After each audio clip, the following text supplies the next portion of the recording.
సిరికొండ మండలం గడకొల గ్రామంలో CPIML Mass Line party ఆధ్వర్యంలో కామ్రేడ్ లింగన్న వర్ధంతి నిర్వహించారు.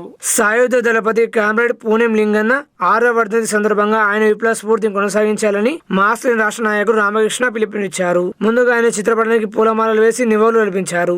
కామ్రేడ్ లింగన్నను స్మరించుకోవడం అంటే బలమైన విప్లవోద్యమాలు నిర్మించడమని అన్నారు. ఈ కార్యక్రమంలో జిల్లా నాయకులు కిషోర్, ఆర్మీ డివిజన్ నాయకులు దామోదర్, మండల నాయకులు లింబాద్రి, నారాగౌడ్ తదితరులు ఉన్నారు. సాయుధ దళ నాయకుడు, అజ్ఞాత నాయకుడు, గిరిజన నాయకుడు కామ్రేడ్ లింగన్న మరణించి 6 సంవత్సరాలైనప్పటికీ కూడా ఈ దేశంలో, ఈ రాష్ట్రంలో ఉన్నటువంటి ప్రధానంగా అడవి జీవులు, ఆదిమ జీవులకు జ్ఞానం నేర్పినటువంటి ఎంఎల్ పార్టీ నాయకుడిగా ఆ ప్రాంతంలో గుండాల, ఆ ప్రాంతంలో పెద్ద ఎత్తున పెట్టుబడిదారి కార్పొరేట్ సంస్థలకు అక్కడ ఉన్నటువంటి ఖనిజ సంపద మీద కన్నుబడుతున్నటువంటి వేళ సిపిఎంఎల్ పార్టీ నాయకుడిగా ఉన్నటువంటి, అజ్ఞాత నాయకుడిగా ఉన్నటువంటి లింగన్నను అంతమొందిస్తే తప్ప, అక్కడ ఉన్న లింగన్నను తప్పిస్తే తప్ప ఆ ప్రాంతం పైన, అక్కడ ఖనిజ సంపద పైన వాళ్ళకు హక్కు రాదని, లేదా అక్కడి నుంచి అందరూ బెదిరిపోయి వెళ్ళిపోతారని ఒక భ్రమతో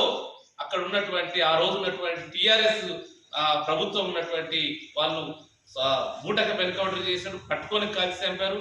కానీ గత 40 సంవత్సరాలుగా పనిచేసినటువంటి లింగన్నతో ఉన్నటువంటి ప్రజా ఉద్యమం నేటికి ఆ కామ్రేడ్ ను గుర్తుపెట్టుకొని, ఆ కామ్రేడ్ చేసినటువంటి, లింగన్న చేసినటువంటి పోరాటాన్ని స్ఫూర్తిగా తీసుకొని మొత్తం అక్కడ పోలీసు బూటకపు ఎన్కౌంటర్ ని మొత్తం తలదాన్ని, ఆ బాడీని తెచ్చుకున్నారు, తన తుపాకీని తెచ్చుకున్నారు. అక్కడ ఉన్నటువంటి పోలీసు యంత్రాంగాన్ని కూడా తరిమి కొట్టినటువంటి ప్రజా ఉద్యమం అక్కడ ఉంది. అందుకని ప్రజా ఉద్యమం అంటే, ప్రజానాయకుడు అంటే ఎట్లా ఉండాలనో కామ్రేడ్ లింగన్న మరణం తర్వాత, లింగన్న అమరత్వం తర్వాత మొత్తం ఈ దేశానికి, ప్రపంచానికి తెలిపోయింది. విప్లవోద్యమంతో సాయుధ పోరాటం ఎట్లా మమేకం కావాలనో కూడా తేలిపోయినటువంటి స్థితి. అందుకని ఆ కామ్రేడ్ చేసినటువంటి పోరాటాన్ని సదా సిపిఎంఎల్ మాస్లైన్ ఎప్పుడు గుర్తుపెట్టుకొని మొత్తం ఈ దేశంలో తన స్ఫూర్తిని, ఆ పోరాట వారసత్వాన్ని కొనసాగిస్తామని ఈ సందర్భంగా మేము గుర్తు చేస్తున్నాం, తెలియజేస్తున్నాం. తనకు నివాళులు అర్పించడం అంటే తను చేసినటువంటి కృషిని, పోరాటాన్ని మనం భుజానెత్తుకొని పోవటమని తెలియజేస్తూ కామ్రేడ్ లింగన్నకు జోహార్ అర్పిస్తున్నాం.